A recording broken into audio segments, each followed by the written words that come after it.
Olá, olá, caríssimos investidores. Estamos aqui mais uma vez para mais uma live do Clube FI Entrevista. E hoje vamos receber aqui o time da Bradesco Asset. Vai falar aqui com a gente diversos assuntos. Vai falar do BINC, vamos falar também de ativos de crédito, certo? E as negociações deles. Aconteceram alguns eventos recentemente. O que mais que a gente vai falar, Dan? Não vamos falar de fundos imobiliários, né? Não vamos falar de fundos imobiliários hoje, mas ativos bons também, né? Que a gente vai falar, certo? Excelentes ativos. Lembrando que no Clube FI nós também, apesar de ser Clube FI, nós cobrimos o maior ecossistema de fundos listados, onde você encontra todas as informações que você precisa para tomar a sua decisão própria, ou se você quiser ajuda para tomar esse tipo de decisão, nós temos também uma área de research. Então, lá você encontra dados de fundos de infraestrutura de todos que são listados, Fiagro, o FIPE também, além dos FIIs que você já conhece. E hoje estou bastante animado porque a conversa é um pouco diferente, tira a gente daquela zona de conforto dos FIIs, que eu estou mais ligado aos FIIs e Fiagro. Nós já tivemos uma cobertura de FII Infra, demos uma pausa, mas pretendemos voltar. Então, e também temos o guia de infraestrutura, que para você que não sabe o que é fundo de infraestrutura, também está disponível para você baixar gratuitamente. Então, é só você... Vou pedir, inclusive, para deixar no link da descrição esse guia para você baixar, para estar por dentro de todo esse universo e entender um pouco mais. Mas, claro, que a gente vai aprofundar muito aqui e vai ser uma verdadeira aula, né, Ribeiro? Vamos tentar segurar para 1 hora. Vamos ver o que a gente vai fazer aqui. Então, Rafa e Gui, bem-vindos, tá? Eu vou deixar o sobrenome para uma outra oportunidade, tá? Aí vocês se apresentam aí adequadamente, por gentileza, Rafa. Bom, bem-vindo. Muito obrigado pelo convite, aqui é um prazer. Sempre bom poder compartilhar o nosso conhecimento aqui de fundos de crédito como um todo aqui para o mercado de FII, e a gente entende aqui que é uma expansão natural esses mercados convergirem, se conversarem mais aqui, então muito obrigado. Sou Rafael Gruner aqui, gestor do Bradesco Asset, faço a gestão aqui, eu sou o head aqui da parte de crédito high grade que a gente chama, então estou aqui junto do Guilherme, do time, também do Bradesco Asset. Muito obrigado pelo convite aqui, vamos falar, será muito oportuno. Valeu. Bom, obrigado aí pelo convite, Felipe e Danilo. É isso, eu sou o Guilherme, eu toco os fundos de infra lá na Bradesco Asset. Então a gente tem o BINC 11 que é listado, temos outros fundos que são não listados, né, que são fundos que você pode investir através de plataformas ou através da própria Bradesco. E estou animado também para falar aqui um pouco sobre o mercado de crédito. Teve alguns eventos interessantes aí que a gente pode debater. Show. Tá a Daya ali também, do RI. Legal, bem-vindo aí também. Obrigado, viu? Rafa, vamos começar então. A gente teve recente, há uns 3 meses atrás, eu acho, aproximadamente, com a Ana Rodella também, a CEO de vocês lá. Se você puder trazer também um pouco, então, de um panorama geral de crédito.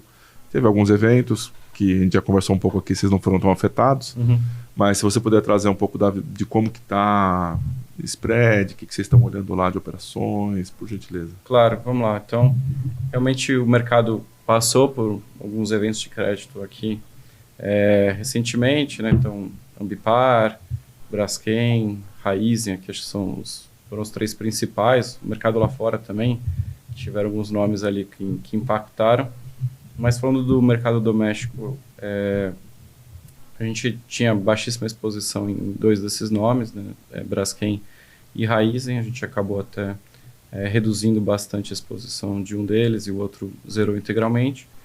E a gente vê isso como uma oportunidade bastante grande em relação à concorrência, né? A gente observa que é muito importante realmente estar fora desses eventos. Eles nos trazem mais tempo para analisar novas operações, para discutir operações que de fato a gente acredita. Então é importante não só pela marcação que esses papéis atingem a carteira, né, o impacto negativo que contribuem, mas também ali a gente conseguir ter mais calma e procurar ativos bons no meio de uma confusão ali que o mercado naturalmente acaba tendo, né? Então acho que isso é bastante importante ali. E olhando para frente ali, a gente enxerga bastante oportunidade, né? O crédito tem passado nessa última semana aqui por uma movimentação um pouquinho maior.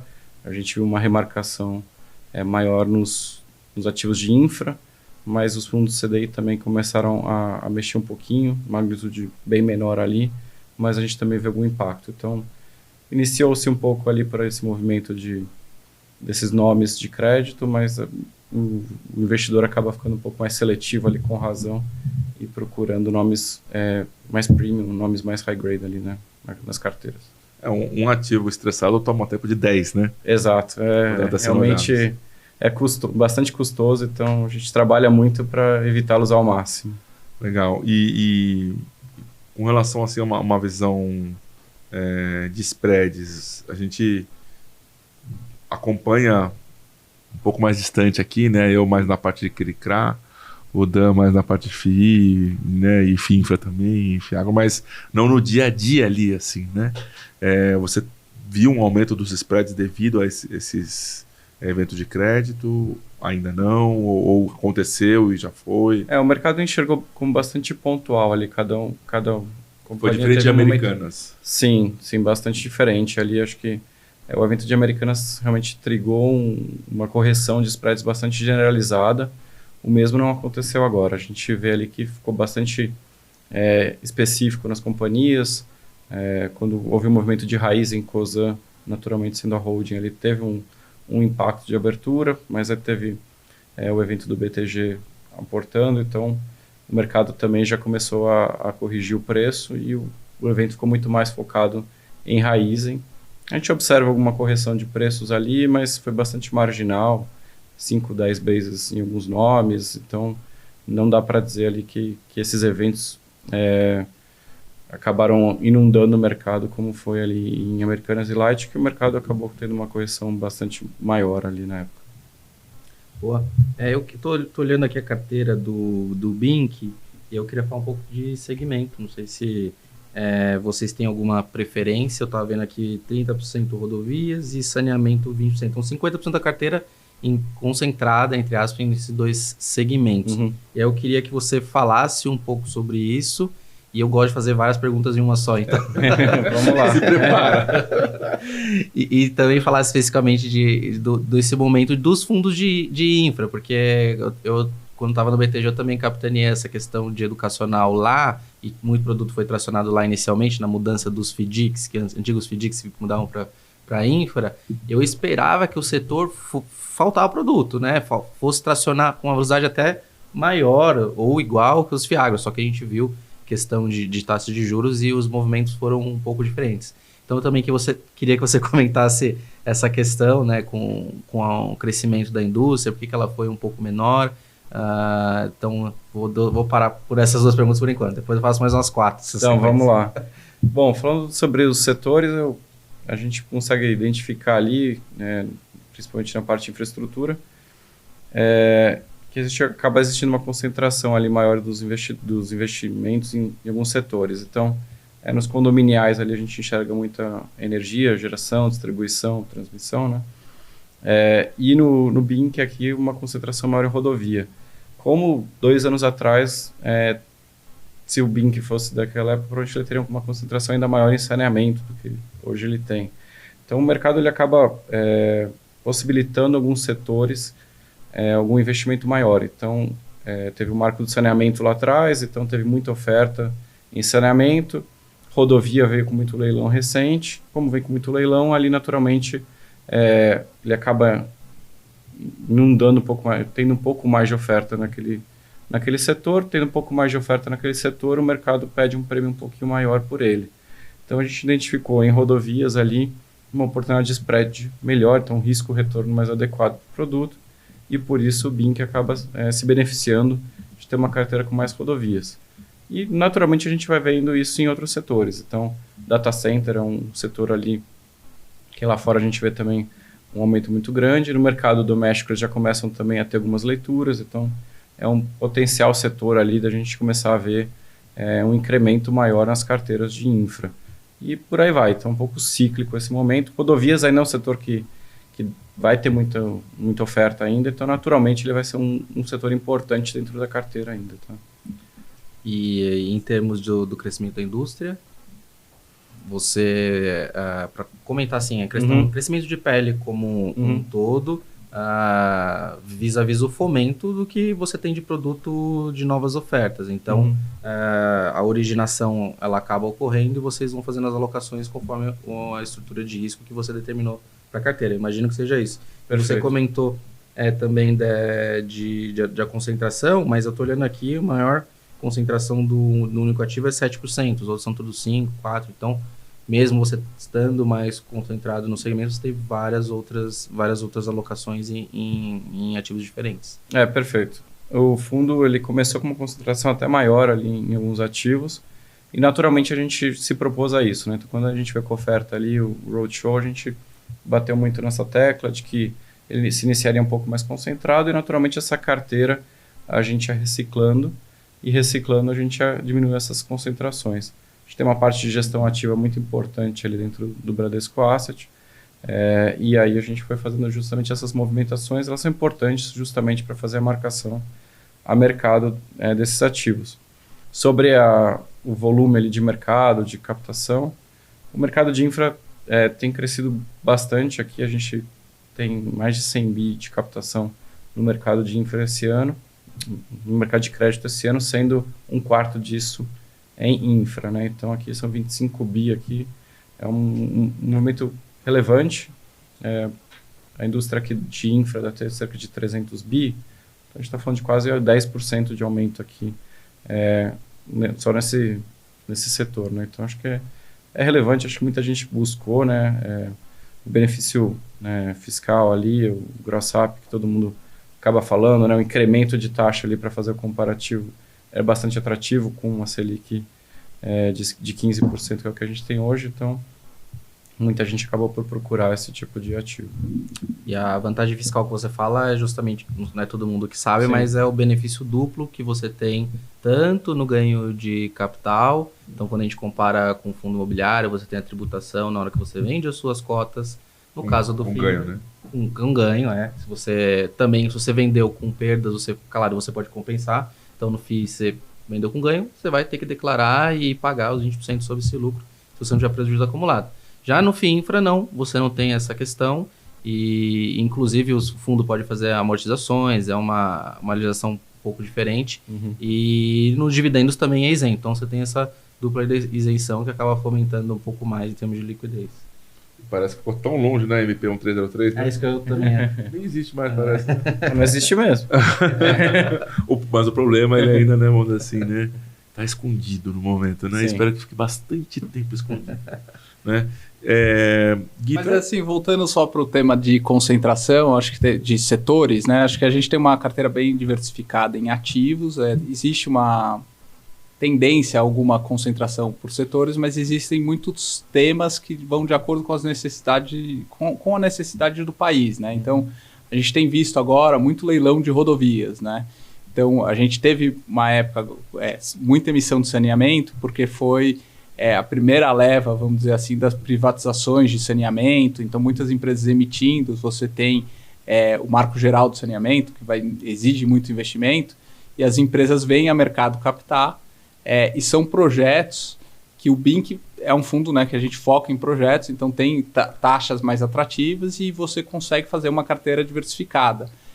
A gente tem visto agora uma concentração crescente em rodovias, onde tem tido muito investimento, e é um setor que a gente acredita que vai continuar sendo um grande emissor para frente, tá? Porque a gente abre o jornal, toda hora a gente vê leilão de rodovias, novas rodovias sendo leiloadas, e isso gera uma necessidade de investimento para frente, né, com as melhorias, às vezes duplicação de faixa, que faz com que surjam projetos atrativos nesse setor. E aí é um pouco do que o Rafa aqui comentou, que quais são os próximos setores, né, que a gente fica pensando que pode vir emissões. Acho que data center é um setor que todo mundo fala, né, assim, a gente sabe que tem uma necessidade de investimento muito grande para frente.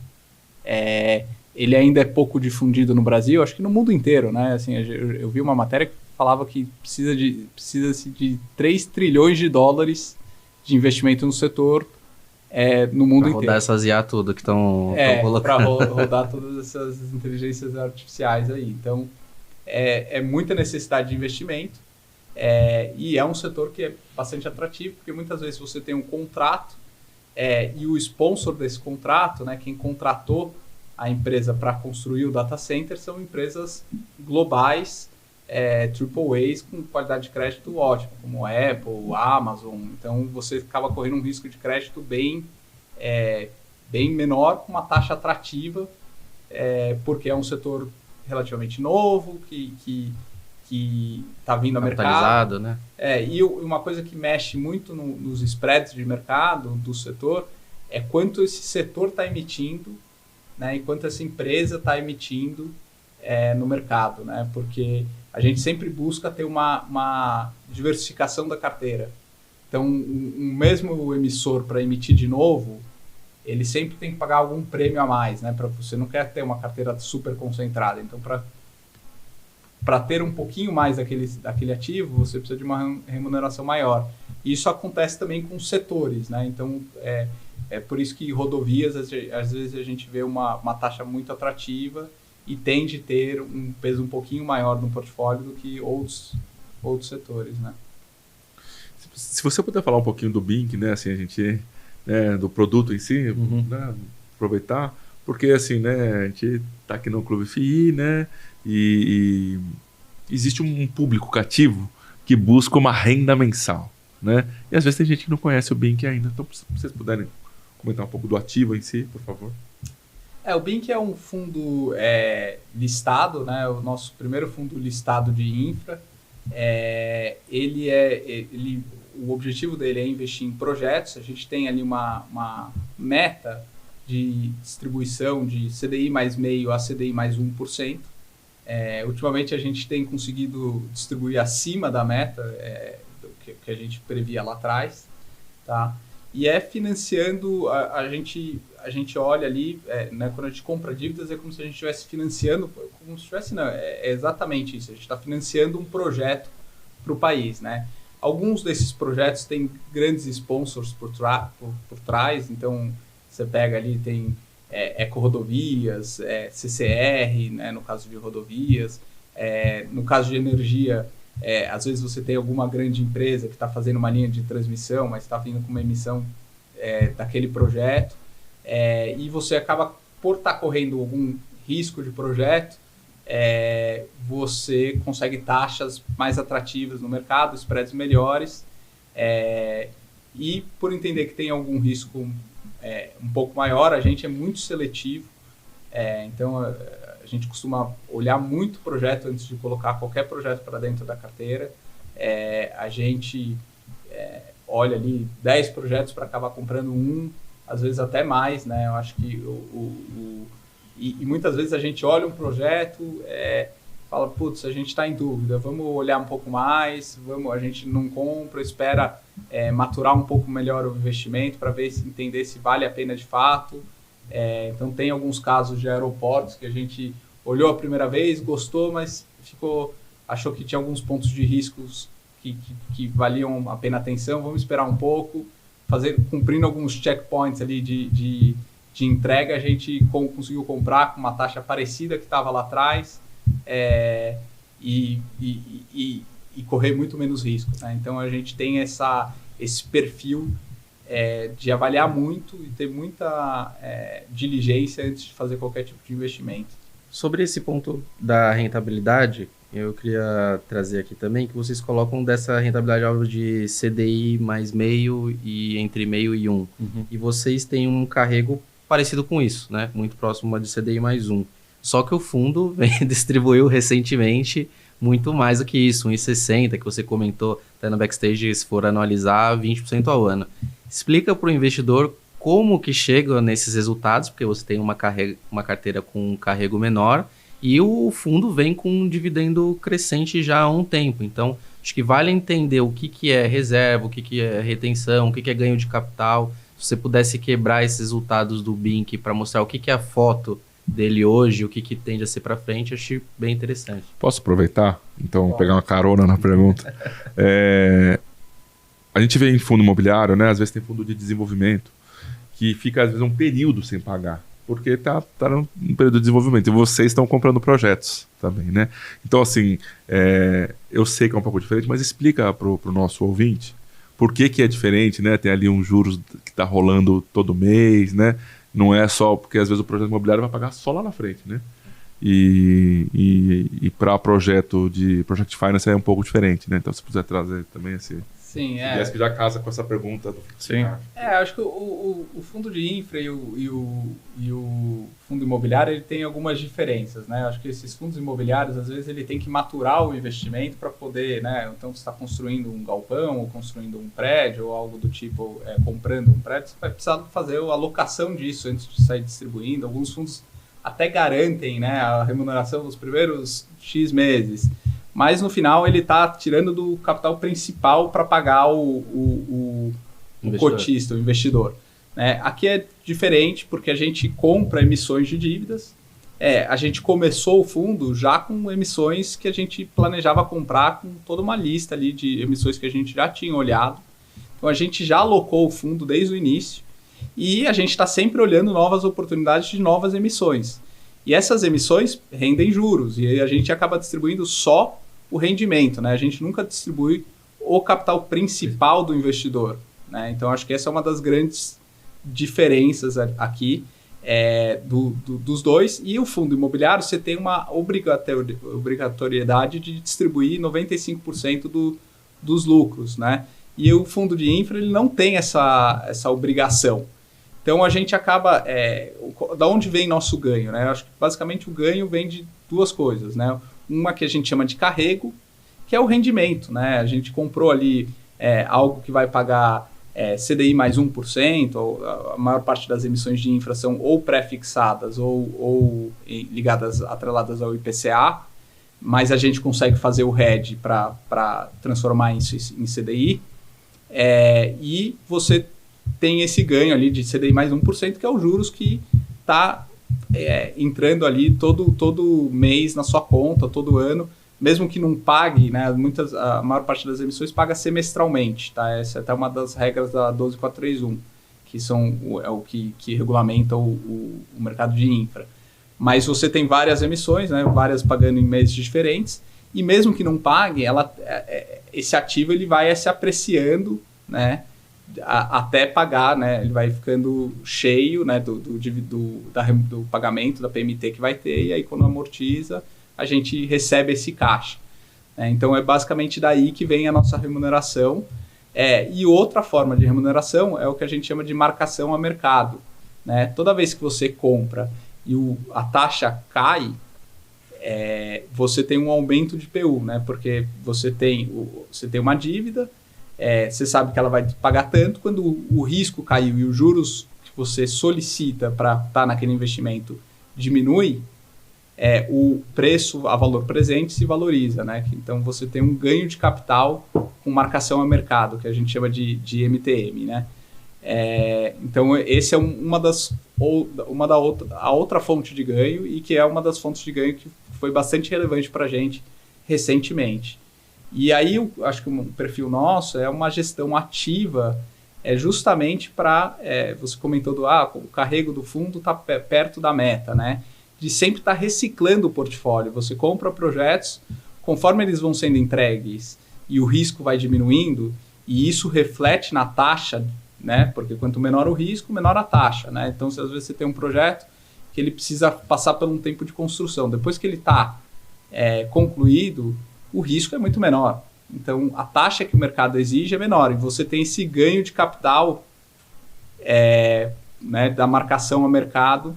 E aí você pode vender esse projeto a mercado e comprar outro projeto que esteja em uma fase inicial. Então, é isso que a gente tenta fazer, essa rotatividade da carteira para reciclar o portfólio e continuar tendo taxas atrativas. Na própria carta do BINC a gente reforça isso. Então, muito das movimentações que a gente acaba fazendo. Então, praticamente todos os meses ali a gente tem entradas e saídas da carteira justamente com esse propósito, né? De papéis que já cumpriram a missão deles ali para um fundo de projeto. Aí a gente acaba indo ao mercado, realizando esse lucro, indo para um próximo projeto e reciclando a carteira e fazendo essas marcações para dentro do BINC. Então, justamente isso é um gerador de alfa, né, que o pessoal chama. Que você escolhe se vai distribuir ou não, se aumenta o VP do fundo, vai aumentando o VP do fundo. Exato. A cota patrimonial e a cota de mercado são duas cotas que divergem bastante ao longo do tempo. Não só o BINC, mas os demais fundos imobiliários, os fundos de infra ali, sofrem essas oscilações.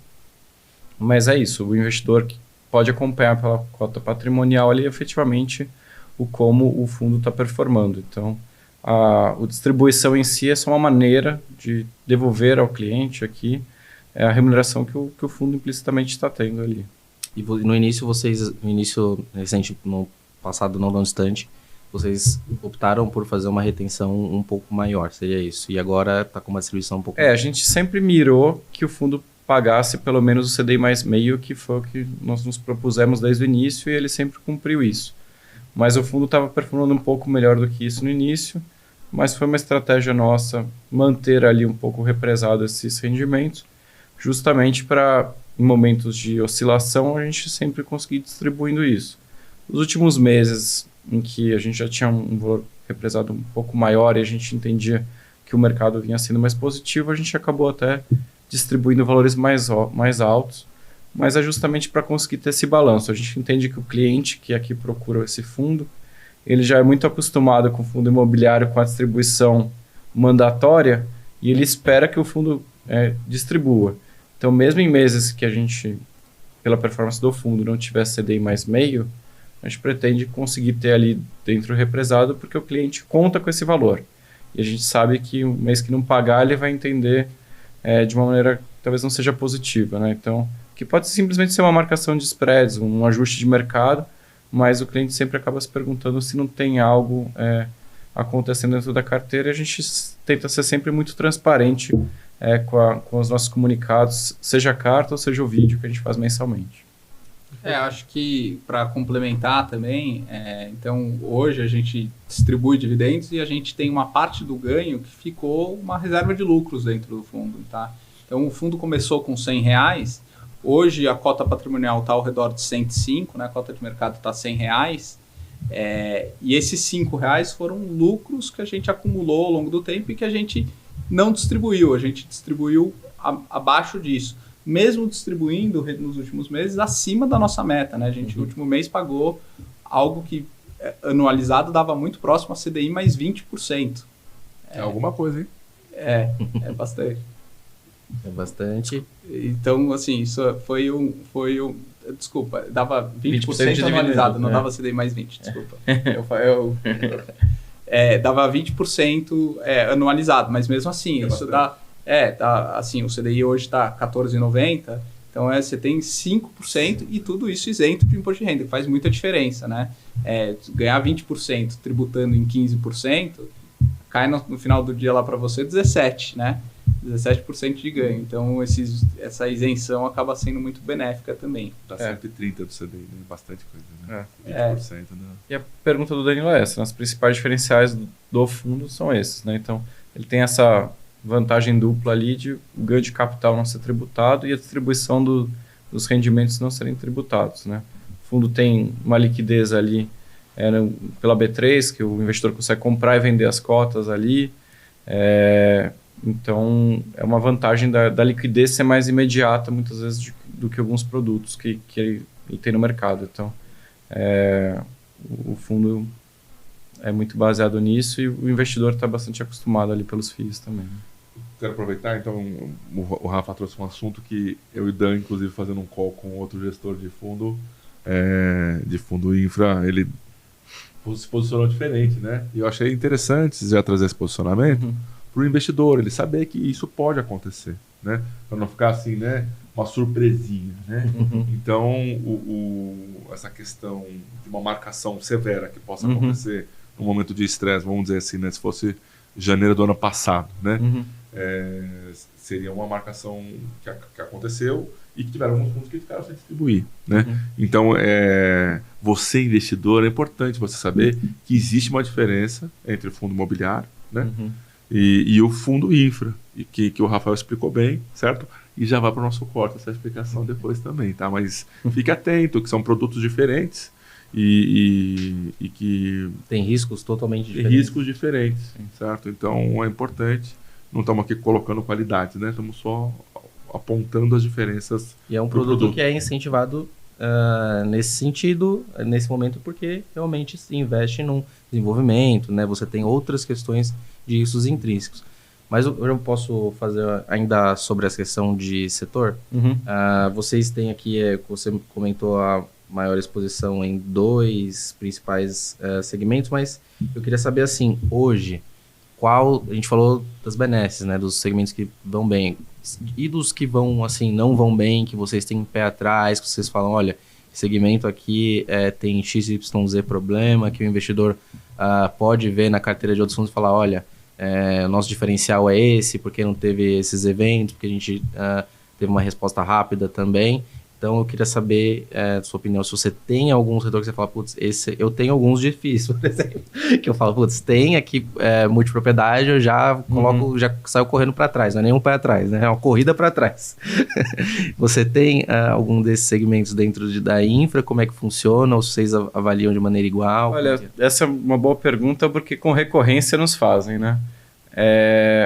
A gente gosta de dizer um pouco que a gente é agnóstico em relação a isso, não fugindo da pergunta, mas tem boas companhias em quase todos os setores. Então, a não ser que seja um setor ininvestível do nosso lado, que tem alguma restrição, a gente gosta de discutir de todos os setores, até porque, eventualmente, ele pode trazer uma diversificação setorial, que foi o que o Guilherme já trouxe aqui. A gente gosta bastante de expandir, porque justamente se um setor é afetado por um tema específico, vem alguma MP surpresinha que afeta especificamente um setor, a gente consegue ter essa solução. Então, não adianta você ter 10 empresas de um mesmo setor, que se tiver algo específico naquele setor, você vai ser afetado da mesma maneira nas 10.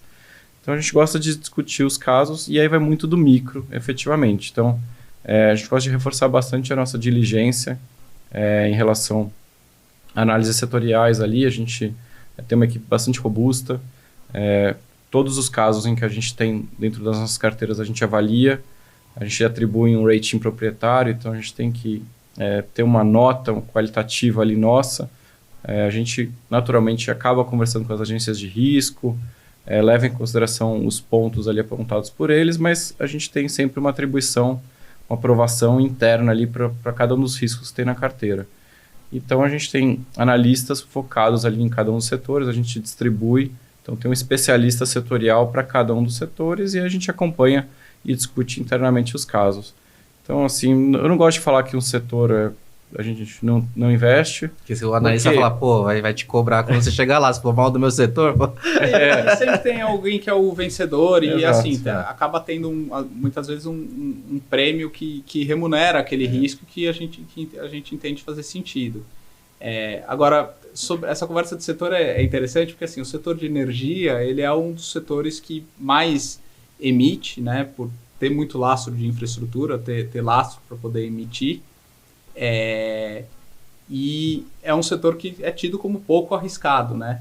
Mas a gente teve grandes problemas no setor de energia recentemente, tanto em geração distribuída, com usinas que não conseguiram fazer a conexão, né? Então você constrói a usina ali e depende da distribuidora de energia da sua região de conectar aquele parque, e se não conecta, você não está, assim, todo aquele investimento está parado esperando a conexão.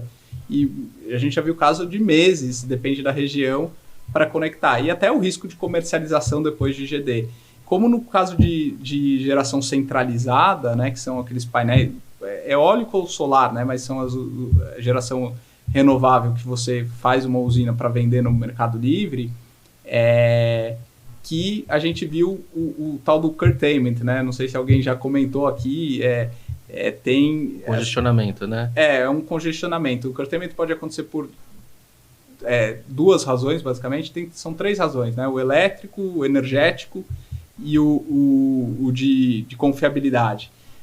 E o grande problema é o energético de confiabilidade, porque a usina não é ressarcida daquele corte de energia. Então, simplesmente a ONS manda a usina parar porque ou não tem linha de transmissão suficiente, vai colocar em risco a confiabilidade do sistema, ou não tem demanda perto daquela região, né? Então, acaba que a usina está gerando energia, no horário de pico tem muita gente gerando energia, a linha fica congestionada, não tem demanda para toda aquela energia solar que está sendo gerada ao meio-dia, né? Para aquele horário o consumo não é suficiente, e aí você tem aquele corte de energia, e a gente está vendo o corte tem usinas que chegam a 60%, 70% de corte de geração, e aí não tem como a conta parar de pé, né? E teve fundos envolvidos nisso, né? Teve fundos envolvidos, comprados nesses ativos. Então, assim, a gente gosta muito do setor de energia, mas a gente olha com muito cuidado toda vez que a gente vai comprar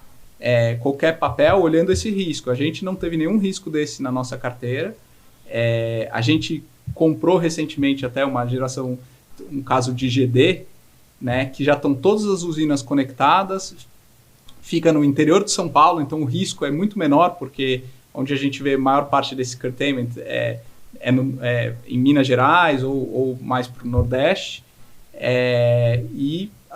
Então, assim, essa análise de risco depende muito do caso a caso. A gente gostou muito do ativo que a gente comprou, trazia uma remuneração, no caso ali, de NTNB mais 1,25, né? Ele que saiu no caso de Mendes. Uhum. Então, são casos que a gente busca proteger o investidor olhando com bastante diligência. Então, a gente acaba comprando em qualquer setor, desde que a empresa a gente veja que está com risco baixo, que tenha os fundamentos que a gente exige e tenha uma taxa de retorno atrativa, né?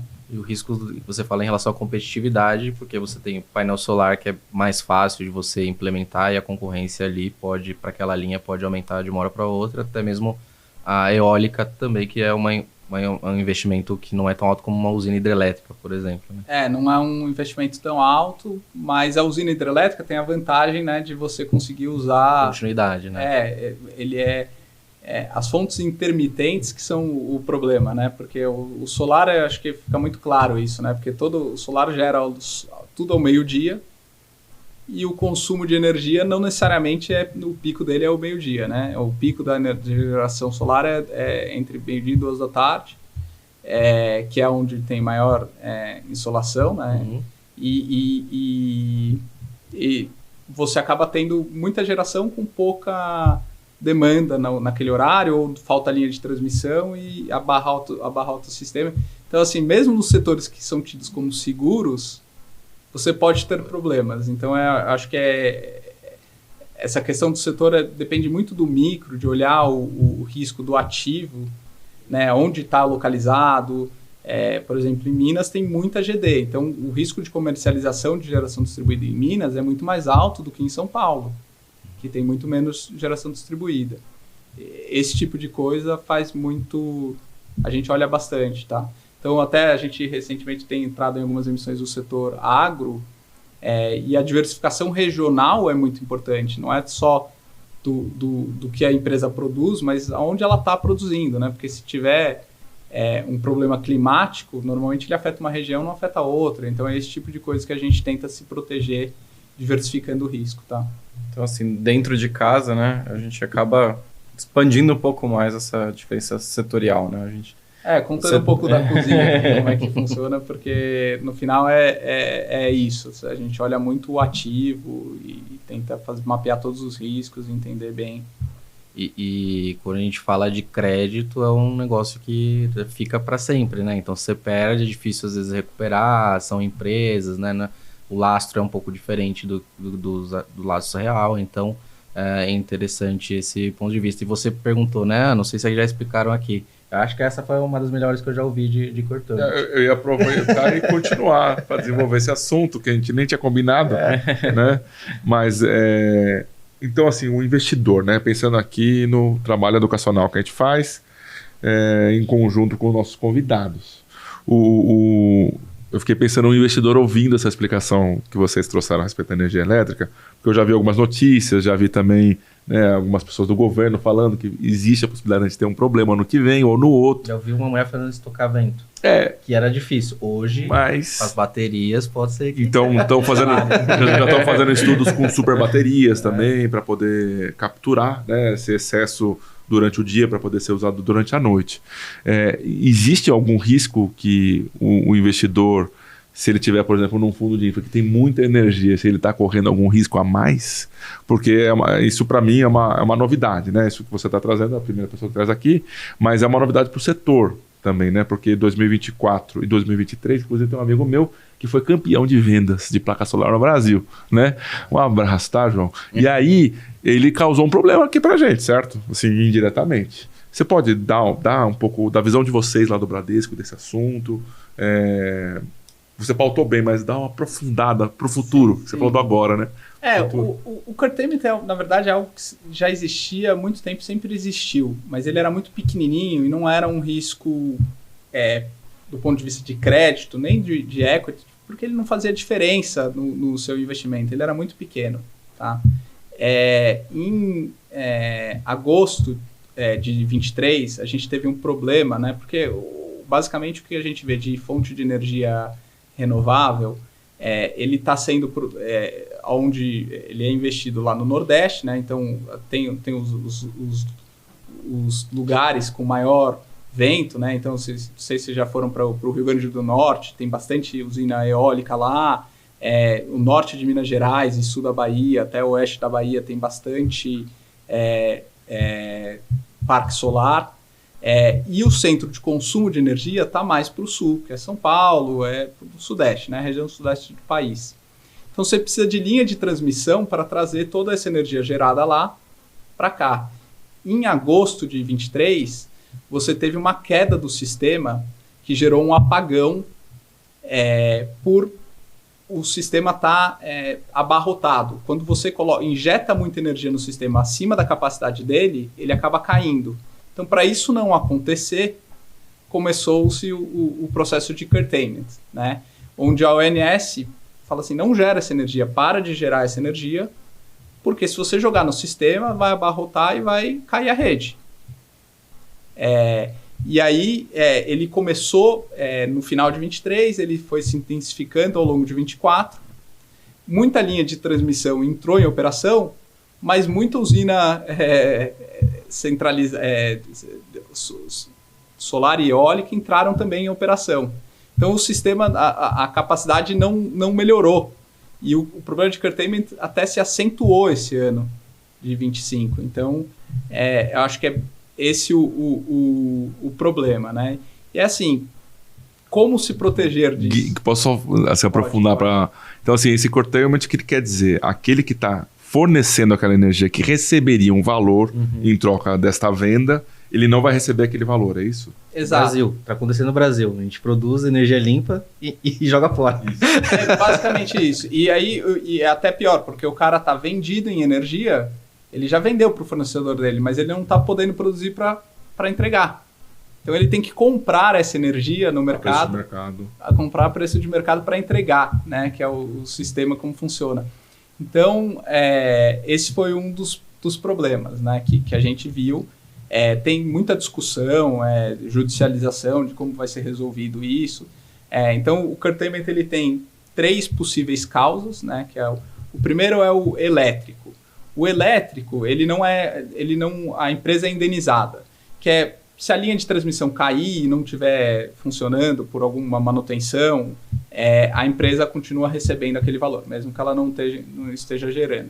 Agora, o energético é por falta de demanda.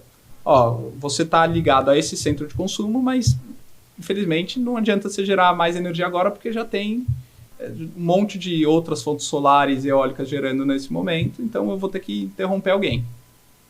E muito se reclama de como é feito o método, né? Em vez de interromper um pouquinho de cada um, muitas vezes corta muito de um pouco de outro, e aí gera a discussão no setor. E o de confiabilidade é basicamente esse de vai entupir a linha de transmissão, né? Vai gerar um problema de confiabilidade no sistema e pode cair a rede. então para de gerar por causa disso. Então são esses dois problemas que têm acontecido. Em GD o problema é mais na conexão. O GD ele não entra na discussão de curtailment. E aí é outra questão, que quem investiu numa usina reclama que quem fez uma usina de geração distribuída não corre esse risco. Então, mais um motivo por que a gente investiu num projeto de GD aqui em São Paulo. Porque caso isso se alastre para o setor de geração distribuída, São Paulo provavelmente não vai estar dentro desse problema. Mais uma vez, uma aula, né? Você tá falando aqui, tendo. Foi a melhor explicação. Eu já ouvi essa explicação várias vezes e essa foi a melhor. Obrigado mesmo pela aula. Obrigado. Bom, já estamos aí já encaminhando quase para o final. Olha Quase para o final. Eu queria só engatar mais uma pergunta sobre rating dentro da carteira de vocês. Vocês classificam lá como AAA tal, e aqui vocês colocam algumas operações que não tem rating. Aqui está 17%. Queria que você falasse um pouco sobre as operações, claro. Se vocês têm um rating próprio de vocês, porque às vezes a pessoa fala, puta, não tem, em alguns produtos você não tem rating porque às vezes nem precisa dele. E aqui eu queria entender como é que funciona dentro do infra essas operações. Claro. Bom, nas nossas operações, 100% delas a gente atribui um rating. Então, qualquer risco que a gente tem para dentro das nossas carteiras, a gente passa por uma discussão interna na mesa. Posteriormente, a gente apresenta uma comissão, pega o aval ali, submete diretoria. Então, são algumas camadas ali de governança que a gente tem para aprovação de um crédito da nossa carteira. Então, 100% internamente a gente tem. Internamente, inclusive, a gente nem atribui por letras, a gente atribui por números de 1 a 10. E internamente a gente tem isso, a gente tem até o depara do que o mercado enxerga para o nosso risco de rating, até para acompanhar e entender como está a nossa escala em relação ao mercado. Para a carteira do BINC, como é um relatório mensal e a gente quer abranger o máximo os investidores possíveis, a gente traz ali a classificação das agências de risco. Porque já é conhecido, se ele procurar por esses riscos, ele vai encontrar o relatório das agências. Então é muito mais para ficar de fácil entendimento para os nossos investidores, até porque se eu trouxer o número 1 ou 5, o nosso investidor não vai conseguir entender o que aquele número significa, porque o racional é proprietário nosso, ali a gente tem o nosso modelo todo para chegar nessas classificações. Então aqui é muito mais para o investidor entender ali na escala das agências de risco quais são esses ratings, e algumas das companhias ali eventualmente elas não vão ter essa avaliação das agências, muito porque são operações que a gente faz em formato de club deal ou private placement. Então o club deal são operações que são poucos investidores, nós mais 1, 2, 3 ali já formamos a compra daquele ativo, ou private placement em que realmente nós somos o único investidor daquele ativo. Isso, inclusive, é um formato bastante importante, não só para o BINC, mas também para as carteiras dos fundos, para nos diferenciar em relação à concorrência. Então, é bem importante essa geração distribuída que o Guilherme comentou, inclusive, foi em formato de club deal, fomos nós e mais um. E é importante porque é uma estrutura mais rápida, mais ágil, entram menos investidores, então o FII ali acaba sendo menor, e aí a gente consegue atribuir, trazer para o produto ali, para o ativo, a gente consegue ter uma remuneração melhor. Então é importante a gente trabalhar bastante nessas frentes com os bancos. A gente, naturalmente, por ser um asset de 470 bi em crédito, aqui a gente tem essa vantagem competitiva de estar bastante envolvido em diversas operações que eventualmente não chegam para os demais concorrentes. Tá? Acho que no crédito, diferente, né, quando você vai lá no mercado de ações, quanto maior o tamanho, mais difícil fica para você conseguir gerir o todo. E no crédito você tem essa vantagem de ter acesso a alguns investimentos que muitas vezes não vêm a mercado, porque para o emissor é mais fácil procurar um investidor que já resolve o problema dele e já faz tudo isso, né? Então, o fato de ser grande ajuda bastante a gente. E acho que um ponto relevante aí para comentar é que também tem algumas dessas emissões, não tem rating a emissão, mas a holding muitas vezes está dando o aval e tem rate. Então a gente coloca a emissão, não tem rate, mas quando você vai olhar, a holding tem rate, então é isso. E a gente sempre olha o nosso rating interno, que a gente, tendo rating ou não tendo rating de agência de risco, a gente sempre vai calcular o nosso rating interno de acordo com os nossos parâmetros. Perfeito. Tem mais umas 10 perguntas aqui. Mais uma. Acho que dá mais uma. Uma eu vou engatar 3, pode ser. Vai, vamos ver. Qualquer coisa, o nosso time de produção ainda joga um sapato, vai. Você comentou essa questão do rating, mas eu queria engatar, assim, quanto desse percentual que você citou da carteira, que é a originação de vocês, que vocês realmente fazem esses club deals, e parece aquela pergunta de emprego, né? Qual o seu diferencial frente ao... Mas não, eu queria saber qual o diferencial de vocês frente à carteira, em termos de sobreposição, porque a gente sabe que as debêntures são muito líquidas, listadas e tal, e dentro do mercado de FINFRA a gente tem uma certa sobreposição de carteira entre outros fundos que são, como eu tenho o perfil de investidor de vocês. Então, queria saber o diferencial de vocês, mas se quiser falar que vocês têm equipe e tal, diferente, tudo bem, mas eu queria saber mais especificamente sobre essa carteira. Então, foram duas. Cortaram na terceira. Mas... eu vou ter que reforçar de fato a equipe, porque não só a gente falou da parte do aspecto do rating, da análise, mas também é importante do nosso lado a parte de operações no mercado, a operação de gestão ativa, e a gente tem ali 2 pessoas dedicadas para fazer a gestão ativa. Então, só lembrando a todo mundo ali, o crédito ele é um mercado de balcão, então naturalmente você precisa estar em contato com as corretoras para comprar ou vender os ativos.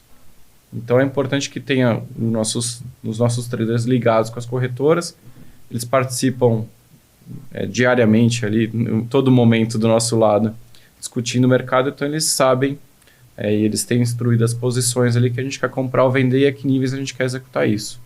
Então é importante aqui estar plugado, estar operando nesse mercado justamente para fazer a gestão ativa e poder aumentar ou diminuir as posições que a gente entenda ali a mercado. O mercado aqui de infra, naturalmente, ele tem uma sobreposição grande, então os grandes emissores, eles estão ali em todos os fundos, né? Mas, eventualmente, como o Guilherme comentou, tem algumas operações menores ali desses emissores em que a gente consegue ter acesso. Então, talvez o diferencial para o BINC seja mais focado nos projetos. Então, tem a grande holding ali, o grande grupo, mas um projetinho menor, às vezes, faz mais sentido para o BINC, e ele é uma operação muito menor ali, então ele pode não vir naquela estrutura de emissão primária, de bilhões, que tem dezenas de investidores, então ele vem num formato menor de um club deal ou do private placement, e ele se adequa melhor à estrutura do que a gente procura no BINC. O BINC ele tem uma carteira que ele tem uma liquidez boa parte dos ativos que ele tem, a gente consegue operar no mercado secundário, tanto é que se pegar a primeira carteira do BINC e a última carteira do BINC, já é possível alguma movimentação razoável ali dentro, mas eu acho que a parte da gestão ativa acaba sendo relevante aqui para a gente conseguir moldar ali as adequações da carteira. Eu acho que é basicamente isso. A gente tem... o fato de ser grande nos permite comprar projetos, e o fato do BINC também ser um fundo fechado, né, a gente sabe que a gente não vai ter resgate do BINC, né? Porque não tem, assim, a cota é negociada no mercado secundário, né? Então você pode investir em projetos mais longos, isso te dá uma certa tranquilidade de você buscar taxas de projetos melhores que você sabe que você não vai tomar um resgate e precisar vender. E acho que uma coisa que a gente não comentou aqui, que eu me lembrei, que acho que bem interessante e bem importante para o investidor, é que, recentemente, né, a gente tem a cota aí de mercado negociando a R$100 e a cota patrimonial está a R$105, né? E aí o investidor pode se perguntar, mas como é que eu vejo esse ganho, né? Esse ganho, eventualmente, ele vai sendo distribuído aos poucos para o investidor, né? A gente preza muito pelo dividendos não oscilarem muito, né? Você tem uma constância.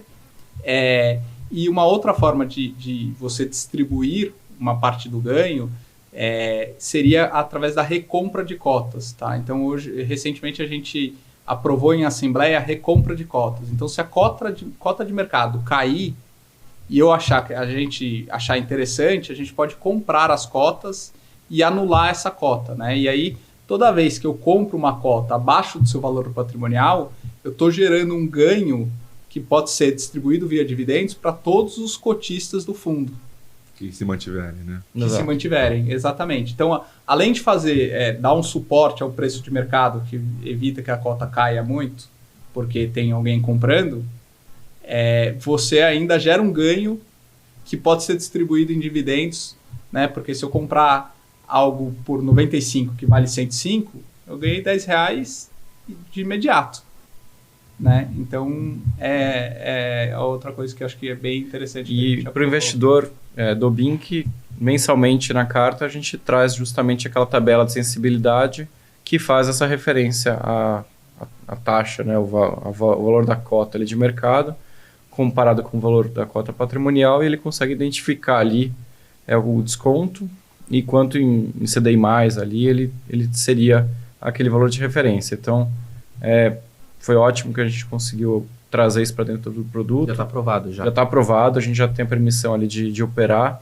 Tem um target de vocês? Bateu, sei lá, 10%, a gente pretende fazer, porque ou vai depender do caixa, não sei, momento. Depende do caixa do fundo, assim, a gente não tem um target público que a gente, tá escrito em pedra que nesse preço a gente vai comprar. Depende também das oportunidades que a gente estiver vendo em outros debêntures, mas é sempre uma oportunidade de investimento, né? Porque a gente recomprando, é como se eu estivesse investindo um pouquinho em cada debênture que eu tenho, né? Porque eu estou diminuindo o tamanho do fundo e gerando um ganho de valor patrimonial para o fundo de imediato. Então, né, cada cota patrimonial valoriza por causa disso. Um sensível aumento de dividendo também, porque você tem o mesmo bolo para menos cotas, seria isso? Exato. E porque eu gero também um ganho de valor patrimonial, né? Ao comprar todas as cotas ali, todas as cotas não, né? Parte das cotas. Então, assim, o que a gente tem como programa, a gente não vai recomprar nunca acima do valor patrimonial, então a nossa intenção não é inflar o preço da cota, e a gente tem um prazo, a gente anunciou a recompra, ele corre até 12 meses. Claro que depois de 12 meses a gente pode anunciar um outro programa de recompra, mas é algo bem interessante e importante para o cotista saber que tem esse tipo de mecanismo que protege ele contra oscilações de mercado. Perfeito. Eu recebi uma sapatada. Gente, agradecer muito vocês, tá? Acho que a gente teve uma boa discussão, né? Levado a nível técnico. Eu tinha mais 10 perguntas, vai ficar com a próxima, né? Vai ter que chamar eles de novo aqui, fazer um especial 2. Muito bom, agradecer a vocês dois aqui pela participação com a gente, ao Bradesco e ao time de RI por poder ter liberado vocês pra gente. Agradecer ao Pagani, que foi o Pagani que indicou essa conversa aqui, tá? Fez a ponte aí com o pessoal. E, gente... Trazer ele aqui também qualquer dia, né? Vou trazer. Não. Tá convidado o Pagani, tá convidado. Então, Dan, valeu pela parceria. Obrigado. E se você ainda não é inscrito no canal, aproveite ou me considere um ex-amigo. Brincadeira, não me considere ex-amigo, se inscreva no canal. Curta também, porque impulsiona esse conteúdo a atingir mais pessoas e mais pessoas ficarem informadas, conhecer o mundo, né, da infraestrutura, que é um outro mundo, e conhecer também o BINC 11. Valeu. Obrigado, gente. Um abraço. Tchau, tchau. Obrigado. Tchau, valeu.